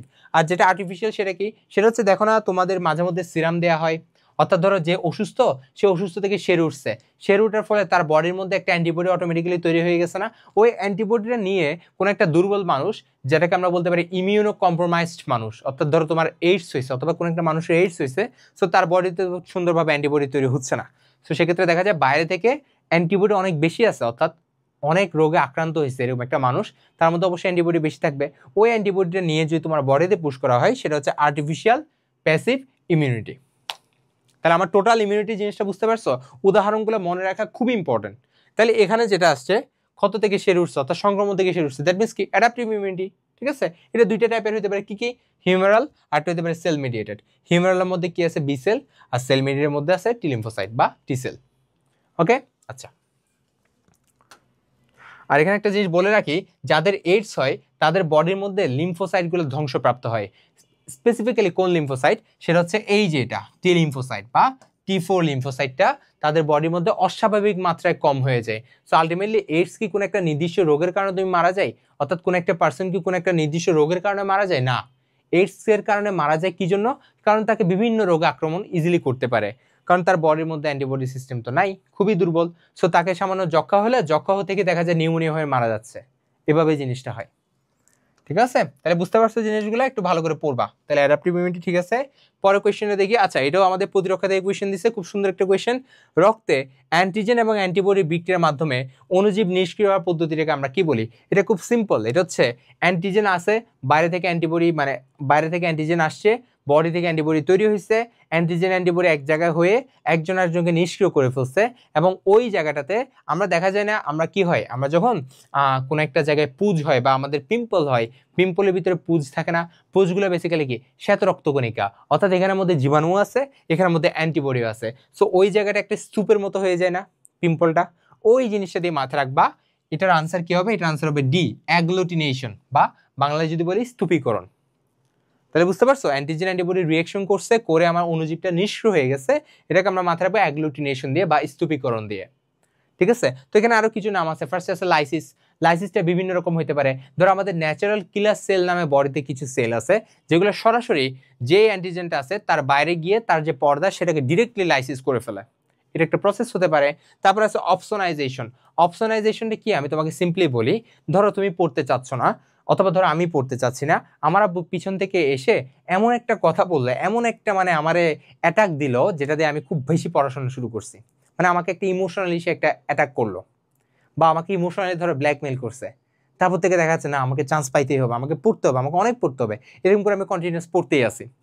এই জিনিস যেটা অর্থাৎ অ্যান্টিজেন অ্যান্টিবডির যে কাজ, সেটাকে উদ্বুদ্ধ করার জন্য যে বিষয়টা কাজ করে সেটাকে আমরা বলি অপশনাইজেশন। অর্থাৎ এটা কিন্তু একটা রাসায়নিক একটা সাবস্টেন্স, অর্থাৎ একটা কেমিক্যাল সাবস্টেন্স এক কথা বলতে গেলে। তাহলে অপশনাইজেশন কে করে? সিম্পলি একটা কেমিক্যাল সাবস্টেন্স। এর কাজ কি? এর কাজ হচ্ছে অ্যান্টিজেন অ্যান্টিবডি যাতে কাজটা খুব ফাস্ট করে ফেলতে পারে এবং খুব নিপুণভাবে খুব দ্রুত করে ফেলতে পারে, এটা এনশিওর করা। অর্থাৎ সে খুবই তাকে উদ্বুদ্ধ করে তোলে। ওকে, এটা হচ্ছে একটা সিম্পলি একটা কেমিক্যাল সাবস্টেন্স, এটা মাথায় রাখবা। যেটা হচ্ছে কি কাজ করে আমি তো তোমাকে বলে দিছি। আচ্ছা, তারপর আসে ইনফ্লামেশন। ইনফ্লামেশন মানে তো আমরা জানি কোন একটা জিনিস আমার কি হয়, ইনফ্লামেশনের কয়েকটা ধাপ আছে। ইনফ্লামেশনে আমরা যদি বাংলা বলি এটাকে আমরা কি বলি? প্রদাহ বলি। সো প্রদাহের কয়েকটা স্টেজ আছে। দেখো না, আমাকে ধরো কোন একটা জায়গায় খুব জোরে কিছু একটা দিয়ে ধাক্কা মারলো অথবা কিছু একটা দিয়ে মারলো, তো ওখানে দেখা যায় না কিছু সময় ফার্স্টে লাল থাকে, লালের পর জায়গাটা ধরে দেখবে এটা গরম হয়ে যায়, ঠিক আছে? কয়েকটা ধাপ তারা অতিক্রম করে। সো মাথায় রাখবা ইনফ্লামেশন বা প্রদাহের 4টা ধাপ থাকে। কি কি ধাপ থাকে একটু কষ্ট করে মাথায় রাখবা, তোমার পরীক্ষা আসতে পারে নিচের কোনটি ইনফ্লামেশনের ধাপ নয়। তাহলে মাথায় রাখবা প্রদাহের 4টি ধাপ থাকে। ফার্স্ট হচ্ছে জায়গাটা অর্থাৎ ক্ষতস্থানটা লাল হয়ে যাবে, তারপর এটা হচ্ছে গরম হয়ে যাবে, ওই জায়গাটা টেম্পারেচার ইনক্রিজ হবে, তারপর হচ্ছে ওই জায়গাটা ফুলে যাবে, এবং ফাইনালি ওই জায়গাটা ব্যথা পাবে। ব্যথা কেন হবে? কারণ নার্ভটা কম্প্রেশন হচ্ছে। তাহলে 4টে স্টেজ থাকবে, কষ্ট করে মাথায় রাখবা। ওকে, তাহলে এটার আনসার তো আমরা বুঝতে পারছি, এটার আনসার কি হবে? অ্যাগ্লুটিনেশন হবে বা স্তূপীকরণ হচ্ছে। এবং এটা আমি খুব বেসিক জিনিস দিয়ে আমি তোমাকে জিনিসটা বুঝাই দিছি। জীবকোষে সর্বাপেক্ষা বড় অণুর নাম কি? এটা আমরা সবাই জানি, নিউক্লিক অ্যাসিড হবে। এটা আর কি হবে বলো? নিউক্লিক অ্যাসিডকে আমরা কি বলি? সবাই জানি তাই না? মাস্টার মলিকিউল বলি। ঠিক আছে, তোমার বইয়ের মধ্যে আছে দেখবা, নিউক্লিক অ্যাসিডকে আমরা কি বলি? নিউক্লিক অ্যাসিডকে আমরা মাস্টার মলিকিউল বলি। সো এটাই, ঠিক আছে? তাহলে এটা কি হবে? নিউক্লিক অ্যাসিড হবে। তারপর ধরো আমি যদি প্রোটিন বলি, প্রোটিনকে তোমার প্রথম চ্যাপ্টারে লেখা আছে, প্রোটিনকে আমরা কি বলি? প্রোটিনকে আমরা জীবনের ভাষা বলি, মনে আছে না? Language of life. অর্থাৎ ধরো একটা ভাইরাস, ধরো ভাই ভাইরাস, ধরো ভাই একটা ভাইরাস, দেখি বলো তো ভাইরাসের মধ্যে ডিএনএ আছে নাকি আরএনএ আছে? আমরা এটা জানি যে ভাইরাসের মধ্যে নয়তো ডিএনএ থাকবে, নয়তো আরএনএ থাকবে। কিন্তু আমাকে দেখি বলতো ভাইরাস কি কোষীয় নাকি অকোষীয়? আমরা জানি ভাইরাস অকোষীয়।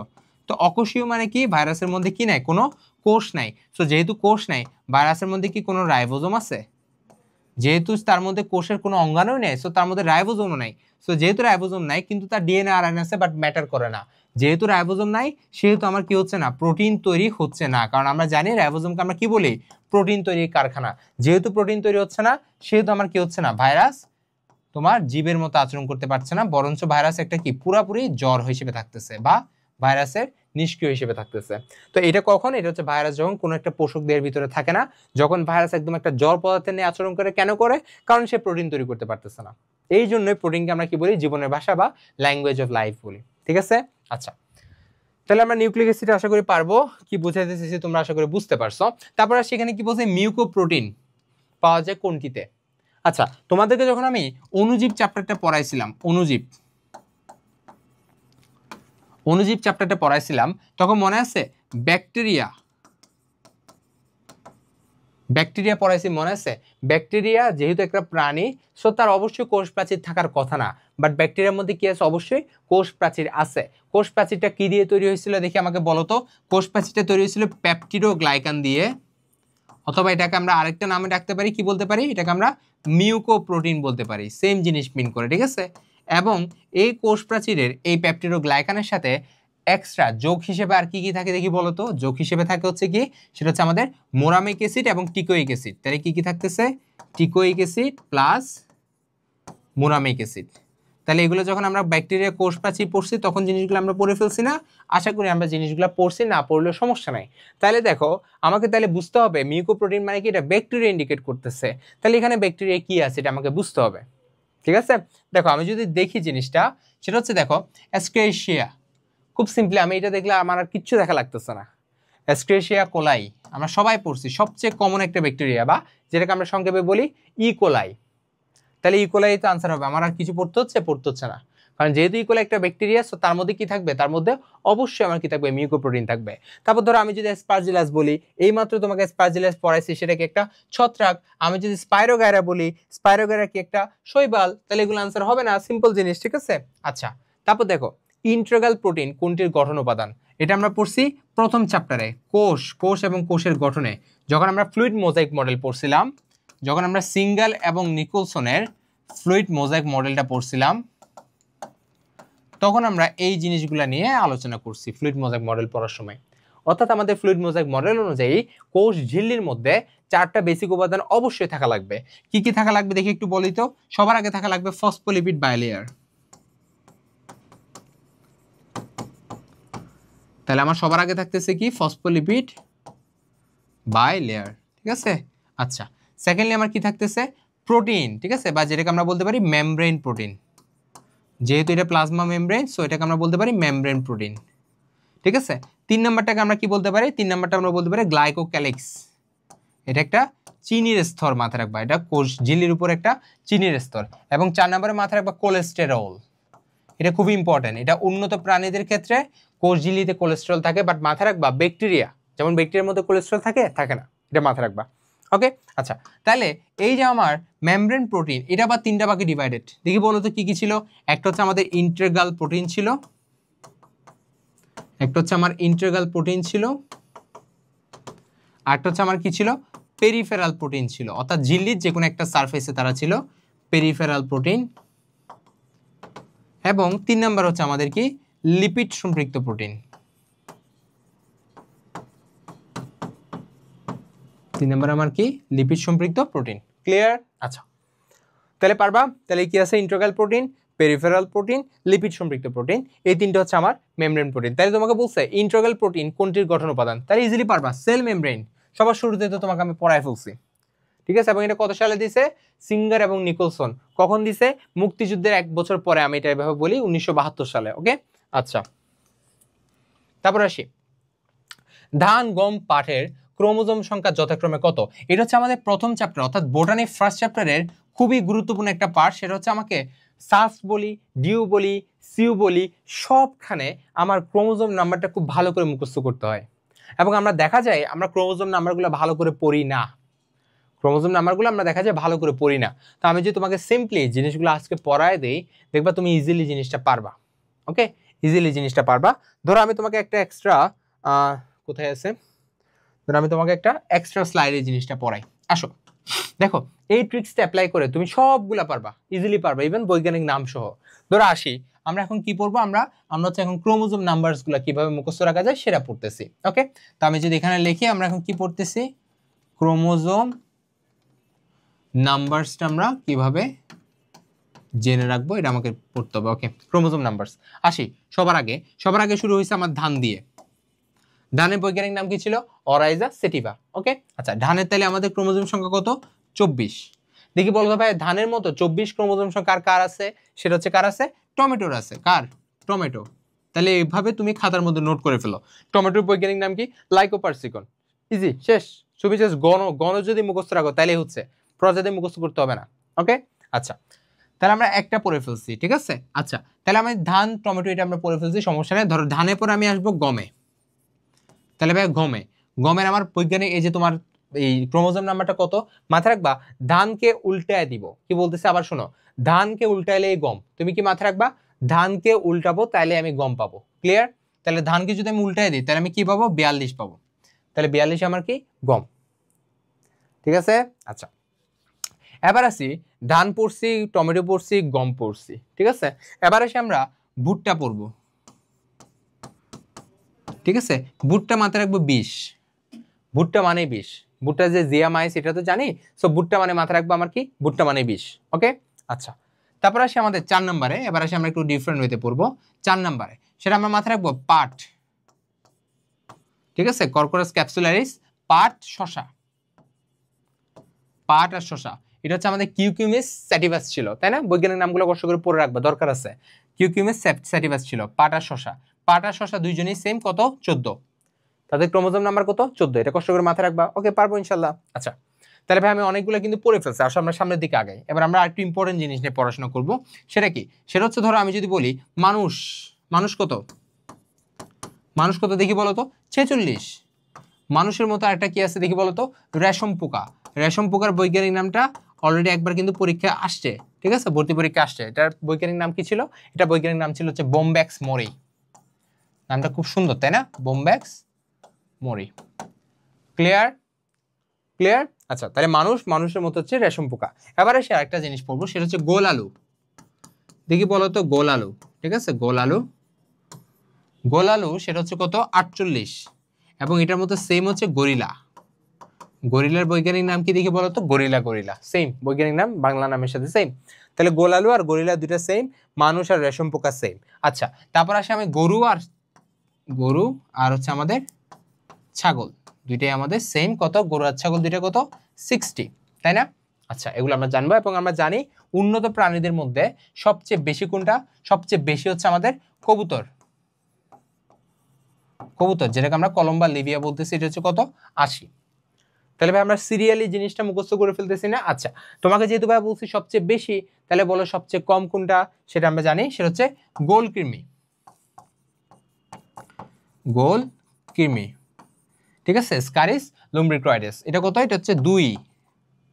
তাহলে যারা মোটামুটি উন্নত তাদের মধ্যে দেখা যায় ক্রোমোজোম সংখ্যাটা 2 থেকে 80-র মধ্যে থাকে। ক্লিয়ার? আচ্ছা, 80 হচ্ছে কবুতর কলম্বা লেভিয়া, আর গোল কৃমি হচ্ছে স্কারিস লুম্ব্রিকয়েডেস, এটা হচ্ছে 2। আর বাদ বাকি সবগুলো সেম গুলো আমরা কিন্তু পড়ে ফেলছি। এবং আমরা এগুলো পড়ে ফেলছি: পাট শসা 14, মানুষ রেশম পোকা 46, গোল আলু গরিলা 48, গরু ছাগল 60, কবুতর 80, গোল কৃমি 2। আচ্ছা, তারপর হচ্ছে ধান, টমেটো সেম, গম 42, ধানের উল্টা, তারপর হচ্ছে ভুট্টা হচ্ছে 20। শেষ। আরেকটা জিনিস এক্সট্রা তোমরা মাথায় রাখবা, সেটা হচ্ছে আমি এভাবে মাথায় রাখি, সেটা হচ্ছে আমি এই জায়গায় তোমাকে লেখায় দিচ্ছি, সেটা হচ্ছে মানুষের উল্টা। তাহলে মানুষের উল্টা দিয়ে মাথায় রাখবা, এখানে লিখে রাখো মানুষের উল্টা। কিভাবে? মানুষ হচ্ছে 46, তো 46কে উল্টাইলে কত হবে? 64 হবে। 64 কত? 64 হচ্ছে গিনিপিগ। কে? গিনিপিগ। গিনিপিগের বৈজ্ঞানিক নামটাও জেনে রাখবা, ক্যাভিয়া পোর্সেলাস। ঠিক আছে, আমি এখানে লিখে দিচ্ছি, সমস্যা নাই, ক্যাভিয়া পোর্সেলাস। ক্লিয়ার? পারবা? তাহলে মোটামুটি তুমি এগুলো মাথায় রাখলে চলবে। ওকে। হাইড্রা তো আমরা সবাই জানি, হাইড্রা কত ছিল? হাইড্রা হচ্ছে 32 ছিল। ঠিক আছে, হাইড্রাটা আমরা যখন সেকেন্ড চ্যাপ্টার পড়ি শুরু করি, তখন আমরা সবাই আশা করি হাইড্রাটা পড়ে ফেলি। হাইড্রা কত? 32। ঠিক আছে, হাইড্রা 32। তাহলে মোটামুটি এখানে যেগুলো লিখে দিয়েছে এগুলো যদি পড়ো তাহলে তোমার পরীক্ষায় কমন চলে আসবে। ঠিক আছে, এখানে যেগুলো লিখছে এগুলো যদি পড়ো তাহলে তোমার পরীক্ষায় কমন চলে আসবে। তাও ফুললি কমন দেওয়ার জন্য আরেকটা দুইটা তোমাকে লিখে দিই, সেটা হচ্ছে আমরা গৃহমাছিটা পড়ে নিবা। জাস্ট একটা এক্সট্রা দিচ্ছি, গৃহমাছি হচ্ছে আমাদের 12। গৃহমাছির বৈজ্ঞানিক নাম কি ছিল? মস্কা ডোমেস্টিকা। বৈজ্ঞানিক নামগুলো একবার দুবার পড়লে তুমি পেরে যাবা। তাহলে দেখো আমরা এখানে যতগুলো ক্রোমোজোম নাম্বার দরকার সবগুলো পড়ে ফেলছি। তাহলে দেখি তো এখানে আমাকে কি বলছে? ধান, গম এবং পাট তিনটা সিরিয়ালি কত? তাহলে দেখি বলো তো ধান কত ছিল? চোখ বন্ধ করে বলো। ধান হচ্ছে ভাইয়া ছিল 24, ধানের উল্টা কত? 42। 42 কত? গম। তাহলে ধানের উল্টা কত? গম। গম হচ্ছে কত ছিল? 42। আচ্ছা ভাইয়া, তারপর দিচ্ছে পাট। পাটের সাথে আমি কাকে সেম রাখছিলাম? পাটের সাথে আমি সেম রাখছিলাম শশা। পাট আর শশা দুইজন মিলে কত? 14। তাহলে এখানে আনসার আছে এই যে দেখো ডি। ডি হচ্ছে এটা আনসার হবে। ক্লিয়ার? একদম ইজি, এগুলো কোনো প্যারা খাইতে হবে না। এই যে 14।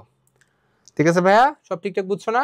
আচ্ছা, ডিএনএ এবং আরএনএ স্থিত পেন্টোজের পার্থক্য নির্ধারণকারী কার্বনের অবস্থান কত? এটা আমরা জানি, এটা কার্বন অবস্থান 2, তাই না? কিভাবে? এই জিনিসটা কোয়েশ্চেনটা আমরা অনেকে বুঝি না ভাইয়া। এখানে পেন্টোজ মানে কি? আমরা জানি আমাদের সুগার হিসেবে কি থাকে? রাইবোজ সুগার থাকে, তাই না? রাইবোজ সুগার থাকে, যেটা হচ্ছে 5 কার্বন বিশিষ্ট। দ্যাটস এটাকে আমরা বলতেছি পেন্টোজ শর্করা, তাই না? আচ্ছা, এই পেন্টোজ শর্করার মধ্যে আমি যদি তোমাকে একটু চিত্র এঁকে দিই, ধরো অনেকটা জিনিসটা এইভাবে থাকতেছে, এইভাবে থাকতেছে, এইভাবে করে থাকতেছে, এখানে একটা আমাদের ও থাকতেছে, ফাইনালি এখানে আমাদের CH2OH থাকে। তো সিরিয়ালি তুমি জিনিসগুলো এখানে দিয়ে দিবা। ধরো আমি যদি এখানে OH দেই, তাহলে এখানে H দিব, এখানে আমি OH দিব, এখানে আমি H দিব, এখানে তাই আমি উল্টা, মানে আমাদের জিনিসটা উল্টা হইতে হবে। তাহলে এখানে আমি H দিচ্ছি, এখানে আমি OH দিচ্ছি, এবং এখানে আমি ধরো H দিচ্ছি। ক্লিয়ার? ধরো এটা হচ্ছে আমাদের একটা রাইবোজ শর্করা। যদি সেটা আমাদের ডিঅক্সি রাইবোজ হয়ে যায়, অর্থাৎ ডিএনএ কোথেকে আসছে? ডিঅক্সি থেকে আসছে না? ডিঅক্সি মানে কি? Oxygen removal. অর্থাৎ এইখানে যে অক্সিজেন আছে এই অক্সিজেনটা আমার অ্যাকচুয়ালি কি হবে? চলে যাবে। ঠিক আছে, এখানে আমার অক্সিজেনটা চলে যাবে। তো তাহলে কয় নাম্বার কার্বন থেকে যাচ্ছে? 1, 2, 2 নাম্বার কার্বন থেকে যাচ্ছে। ক্লিয়ার? তাহলে বুঝতে পারছি? তাহলে আমার 2 নাম্বার কার্বনের থেকে অর্থাৎ 2 নাম্বার কার্বন দিয়ে আমি বুঝতে পারবো যদি OH থাকে সেক্ষেত্রে আমার ডিএনএ হচ্ছে, আর যদি OH না থাকে সেক্ষেত্রে আরএনএ হচ্ছে। সো আনসার এখানে 2 হবে। আর তাহলে ভাই এখানে 1 কখন হবে দেখি বলতো? 1 নাম্বারের সাথে অর্থাৎ 1 নাম্বার যে কার্বন এটার সাথে কি লাগে? এটার সাথে হচ্ছে আমাদের লাগে নাইট্রোজেন বেস। কষ্ট করে মুখস্থ করে রাখবা। অর্থাৎ আমার পেন্টোজ সুগারের সাথে নাইট্রোজেন বেস লাগে না। ধর আমার অ্যাডেনিনটা হচ্ছে একটা নাইট্রোজেন বেস, তার সাথে রাইবোজ সুগার লাগতেছে, লেগে কি করতেছে? অ্যাডিনোসাইন করতেছে, ঠিক আছে? অ্যাডিনোসাইন করতেছে এবং ফাইনালি তার সাথে ফসফেট যুক্ত হচ্ছে। সেটা একটা ফসফেট হইতে পারে, দুইটা হইতে পারে, তিনটা হইতে পারে। যখন এই তিনটা হচ্ছে তখন কি হচ্ছে? অ্যাটিপি হচ্ছে, অর্থাৎ অ্যাডিনোসাইন ট্রাই ফসফেট হচ্ছে। ক্লিয়ার? আচ্ছা, তাহলে আমার নাইট্রোজেন বেসটা লাগে কয় নাম্বার কার্বনের সাথে? নরমালি 1 নাম্বার কার্বনের সাথে। এটা মুখস্থ করে রাখবা, ঠিক আছে? তাহলে পারবা? আচ্ছা, তারপর দেখো উদ্ভিদের বিভাজনক্ষম যে কোনো সজীব অংশ থেকে পূর্ণাঙ্গ উদ্ভিদ সৃষ্টি, এটা 11 নম্বর চ্যাপ্টার থেকে আসছে। জীব প্রযুক্তি থেকে ক্ষমতাকে আমরা কি বলি? সেটা হচ্ছে রিজেনারেশন। তো আমরা বলি না পুনর্জন্ম না, রিজেনারেশন ওয়ার্ডটা আমরা বেসিক্যালি কার সাথে মিলাই? অলওয়েজ হাইড্রার সাথে মিলাই, তাই না? হাইড্রার সাথে মিলাই। মাইক্রো প্রপাগেশন এটাকে আমরা তখনই বলবো যখন আমরা অতি ক্ষুদ্র একটা জিনিস নিয়ে সেটাকে অনেক সংখ্যা বৃদ্ধি করব। মাইক্রো মানে অতি ক্ষুদ্র, প্রপাগেট মানে সংখ্যা বৃদ্ধি করতেছে, ঠিক আছে? সো এই ক্ষেত্রে তো এটা হবে না। আচ্ছা, 3 নাম্বার হচ্ছে হাইব্রিডাইজেশন। এটা জীবনও হবে না, কারণ হাইব্রিডাইজেশন মানে আমরা কি জানি? সংকরায়ন জানি। এটা আলাদা জিনিস, এটা আলাদা জিনিস। এটা অনেকগুলা জিনিসকে আমরা সিলেক্টিভলি আলাদা করে করে ফাইনাল একটা নতুন জাত তৈরি করা, এটাকে আমরা সংকর জীব বলে থাকি বা হাইব্রিডাইজ জীব বলে থাকতেছি, ঠিক আছে? সো এটা হবে না। 4 নাম্বার আছে টটিপটেনশিয়ালিটি। ওই যে বলছি টটিপটেন্ট ক্ষমতা। টটিপটেন্ট মানে কি?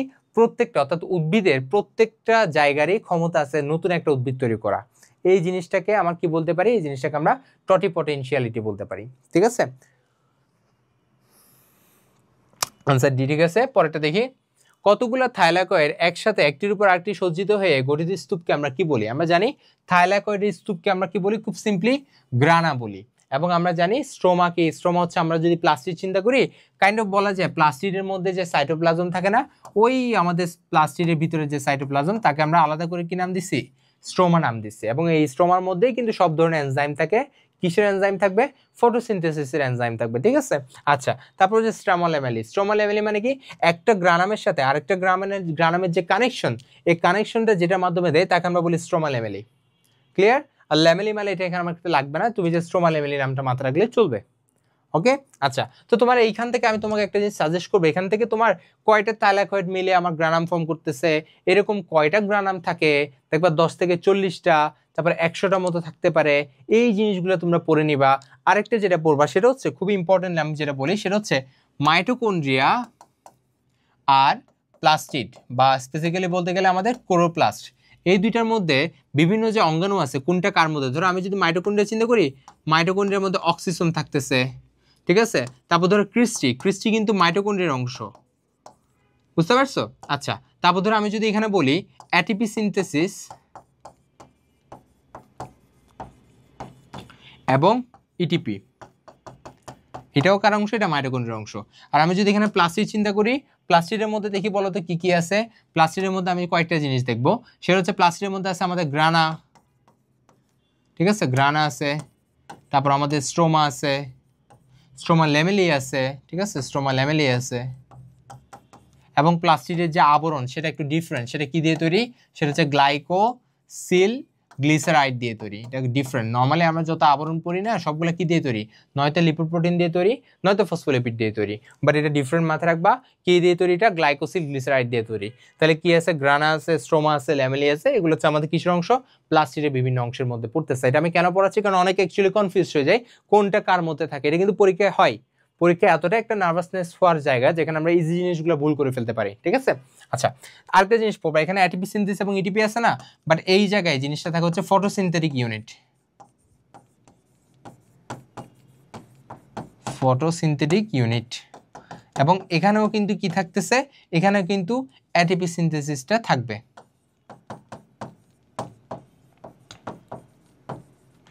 বুঝতে পারছি? এবং দুইজনের মধ্যে কিন্তু ডিএনএ এবং রাইবোজোম থাকবে, এবং দুইজনেরটা সেম। ডিএনএ থাকবে বৃত্তাকার, রাইবোজোম হচ্ছে 70S।